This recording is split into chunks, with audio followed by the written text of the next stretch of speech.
ជាបទរំវងអង្គរដែលបកស្រាយរួមជាមួយនឹងអ្នកនាងសុផានារី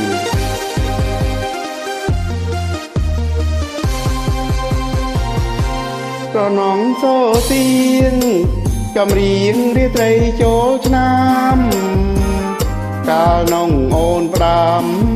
ឲ្យបងទៅលេងអង្គរ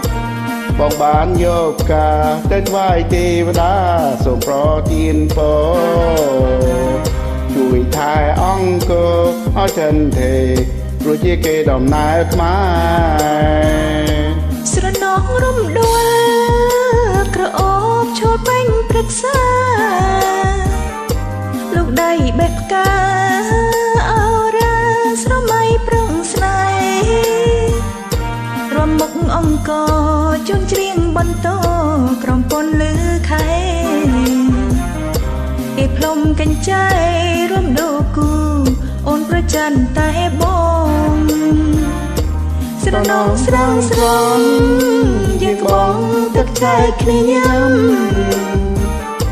រដូវចូលឆ្នាំប្រស្រីរត់ច្រៀងរំពងអមន្ទីស្រីប្រាសាទល្បីល្បីលពេកកនឡងបុផាកាព្រៃរីករាសំលំអក្រងអង្គរ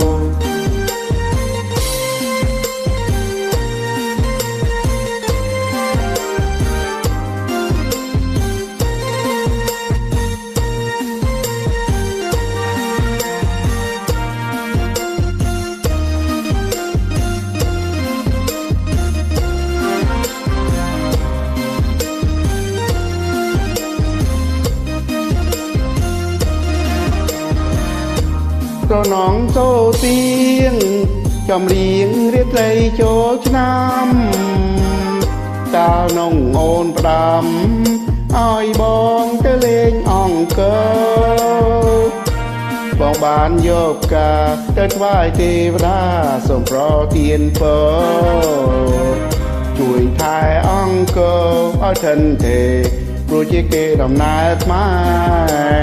រស្រណងរំដួល